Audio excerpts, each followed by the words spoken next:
Samantala, West Central Elementary School 1 sa Dagupan City puspusan ang paghahanda para sa Brigada Eskwela 2025. Para sa detalye kasama natin Idol Neil Muyano.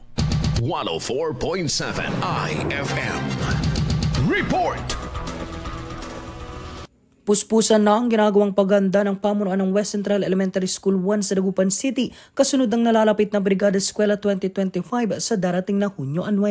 Sa panayam ng IFM News Dagupan kay Renato Arsantillana, school principal ng nasabing paaralan, ibinahagi niya na maagang nagsimula ang kanilang koordinasyon sa mga magulang, guro at iba pang mga stakeholders upang matiyak ang maayos at sistematikong pagsasagawa ng Brigada Eskwela. Nagkaroon na kami ng pre-planning with the stakeholders and teachers. Nakaready na, nakalatag na yung mga activities namin. For day 1 kasi meron kaming motorcade. For day 2 ay meron kaming tree planting. For day 3 ay Zumba, Brigada.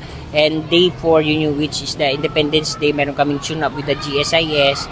And day 5 yun yung aming closing program for Brigada. Ayon kay Santillana, kabilang sa kanilang mga inisyatibang paglilinis at pagkukumpuni ng mga silid-aralan, pag-aayos ng mga sirang upuan at pintana, pagtatanggal ng mga sanga ng puno at pagdadaanan ng mga estudyante sa parteng may tubig baha upang matiyak ang kaligtasan ng mga mag-aaral sa pagbubukas ng klase. Meron na kaming plan of activities which is yung every day may cleaning, may repair, and at the same time sa ngayon ay nagbibigay na kami ng mga letters of invitation sa mga stakeholders para mag-participate sa Brigada Eskwela.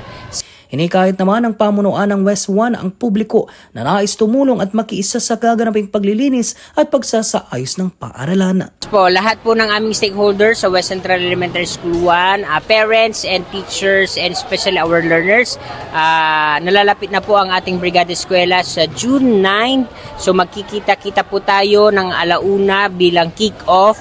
Magkakaroon tayo ng parade sa Bonifacio Street and we support our schools para sa pagbubukas nito sa darating na June 16. So halina po kayo, makibrigada eskwela na po. Kasama mo mula rito sa FM News Dagupan, ito si Idol Neil Muyano, Tatak IFM. IFM News. IFM News. IFM News.